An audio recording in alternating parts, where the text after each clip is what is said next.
Kingdom of the Planet of the Apes comes out this week, and I've got special interviews with the cast and crew and a very special member. A new See It or Skip It starts right now. See it or skip it. See it or skip it. See it or skip it. Welcome to a new See It or Skip It, where we're going to be talking only about Kingdom of the Planet of the Apes today, which, by the way, if you haven't checked out any of the interviews that have been going around ABC4 on the YouTube channel, please make sure to check them out. Really great information from the director, from the cast and crew, and today there's a special one where I'm learning how to be an ape that's going to be teased later in this review. Now, I am a huge fan of the Planet of the Apes franchise, especially when Rise of the Planet of the Apes, Dawn, and then War of the Planet of the Apes came out. Andy Serkis is one of these creators that does incredible work, especially with motion capture, and what he was able to do with his performance as Caesar is one of the best performances of our generation. And this Planet of the Apes trilogy might be one of the best trilogies to come out in the past 10 years. So when I heard that Kingdom of the Planet of the Apes was coming out, I was very apprehensive about why they were doing this, whether this was going to be just a simple cash grab, what the quality was going to be like, if everything was just going to be up in the air. But I'm so glad to report that not only is that not the case, and that Kingdom of the Planet of the Apes deserves a spot with the rest of the franchise, but it also takes place generations ahead, giving it its own new chapter, and one that I think people would really enjoy, especially on the big screen. Now, first, the settings. This is taking place, again, hundreds of years in the future. We have all of the dystopian futures that you could want. The buildings are covered in greenery, vines, everything's rusted over, and I love that. I love the look of just abandoned buildings everywhere and civilizations that have come and gone, and having these apes going through and not really understanding where they are, but realizing that maybe humans had a part in developing that. This is starring an ape named Noah. He's a young ape that's with his family. It's almost a coming-of-age story for him in the beginning. He's trying to find his way in life. He's got two best friends, and he really wants to impress his father. But after a tragedy happens, leaving the entire tribe in danger, Noah is going to have to go on a revenge streak to find his family, to be able to discover more information about the world that maybe he didn't know before. And that's all wrapped up in a story that's about humans, about apes, and one that anybody can relate to. The big overarching theme of this movie is regarding Caesar's teachings. If you saw the previous three movies, you know ape not kill ape, apes together strong. Those are the two big rules that continue on in this franchise, and how Caesar's teachings can be either misinterpreted or manipulated to serve whoever is the leader at that time's purpose. And with that, we have our villain, Proximus Caesar, who's an incredible villain. I love how he's intelligent, and he also has a goal that really makes sense, much like with Dawn of the Planet of the Apes between Caesar and Koba. These are two sides of the same coin between him and an orangutan named Raka, who's also a follower of Caesar, but is interpreting his teachings differently than how Proximus is. Noah's caught in the middle of these two and has to decide whether he wants to follow the teachings through Raka or through Proximus, and I think that's a fascinating discussion that's being had in the film.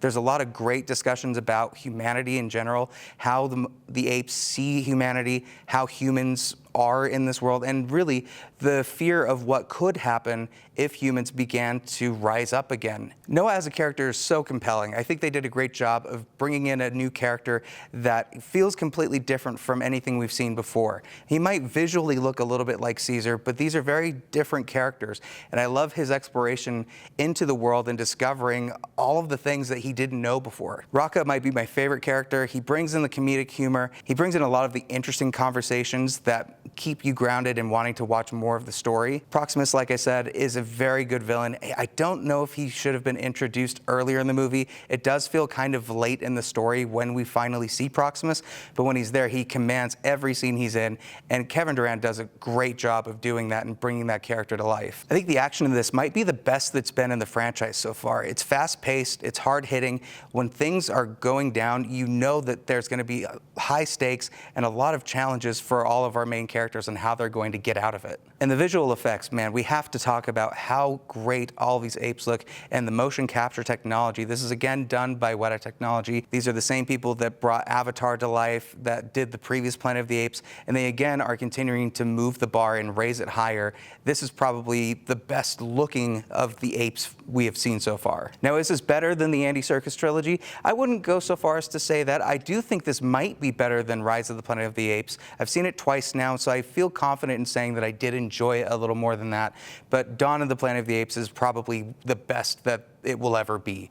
If they end up topping that with this next film, that would be shocking, but not really disappointing if they don't, because again, this is a whole new chapter, whole new story, and a whole new group of characters that I ended up being really excited about and want to follow into another film. Overall, I had a great time watching this. It definitely needs to be seen in the theaters. I definitely think you should watch the first 3 Planet of the Apes films before going into this, so that you know kind of the mythology of Caesar and how his shadow has been cast around this entire new film. So that being said, it's definitely a see it. And that's it for this review segment. Make sure to check out all of the other interviews like I said, and here's a quick snippet of me trying to be an ape with the movement coordinator. Take a look. Now let's add the last piece of the puzzle. Yes.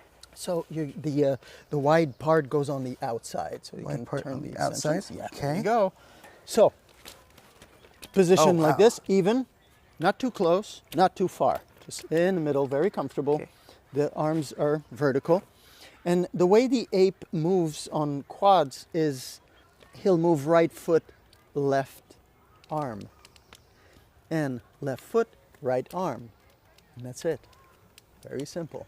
Wow. You're doing really good. So these feel like they've got springs in them too. They to kind do. of Yes. counter. they What do. does that Let's do go to back. help with this?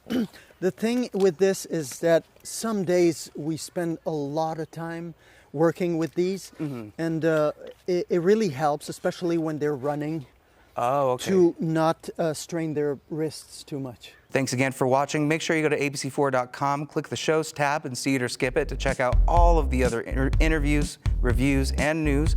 Thanks so much as always for watching, and I will see you at the next review.